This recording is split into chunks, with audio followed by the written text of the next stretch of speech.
सुन हो, All Jammu and Kashmir People Democratic Party, All Jammu and Kashmir People Democratic Party.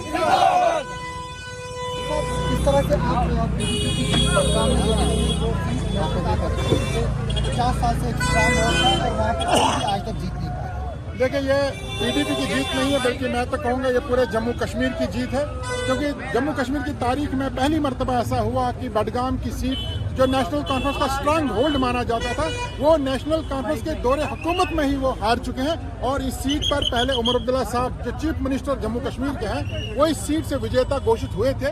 और आज उनके जगह दोबारा जब चुनाव हुआ तो पीडीपी ने भारी अक्सरियत से इस सीट में कामयाबी हासिल की, जो एक मैसेज है पूरे जम्मू कश्मीर नहीं बल्कि पूरे हिंदुस्तान के लिए कि जम्मू कश्मीर के लोगों ने अब मन बना लिया है। नेशनल कॉन्फ्रेंस के जो झूठे वादे, जो खोखले नारे थे, चाहे वो लोगों को बिजली मुफ्त देने की बात थी, सिलेंडर देने की बात थी, रोजगार देने की बात थी, वो एक साल के अंदर ही उनके गुब्बारे से सारी हवा निकल गई। और आज बडगाम के लोगों ने ये साबित कर दिया कि मौजूदा सरकार से जम्मू कश्मीर की आवाम नाखुश है और वो तब्दीली चाहती है। तब्दीली का आगाज, इनकलाब का आगाज बडगाम से हुआ। इंशाल्लाह ये जो आज बडगाम में नेशनल कॉन्फ्रेंस के किले की बुनियाद हिल गई है, नेशनल कॉन्फ्रेंस के किले की बुनियादें निकल गई, आहिस्ता आहिस्ता इस किले की दीवारें ताश के पत्तों की तरफ बिखर के जाएगी और आने वाला वक्त पीडीपी का होगा और जम्मू कश्मीर के लिए रोशन मुस्तकबिल होगा। नासिर साहब, ये जो इलेक्शन है इसमें नेशनल कॉन्फ्रेंस के अब जो वर्कर्स और जो लीडर्स है वो आगा रहुल्ला पर एक तरह से टूट पड़े हैं, तो कैसे देखते हैं? क्या आपको लगता है कि नेशनल कॉन्फ्रेंस में वर्टिकल स्प्लिट होगा जिस तरह से महाराष्ट्र में शिवसेना और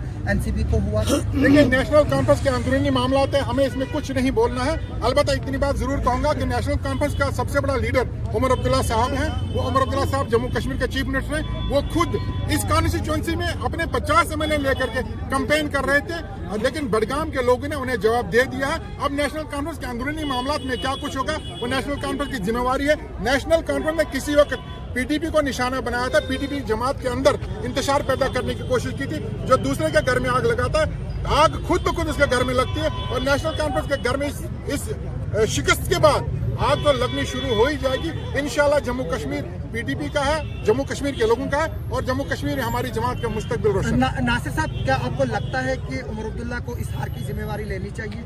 आप मेरा इशारा किसकी तरफ है शायद आप समझ गए।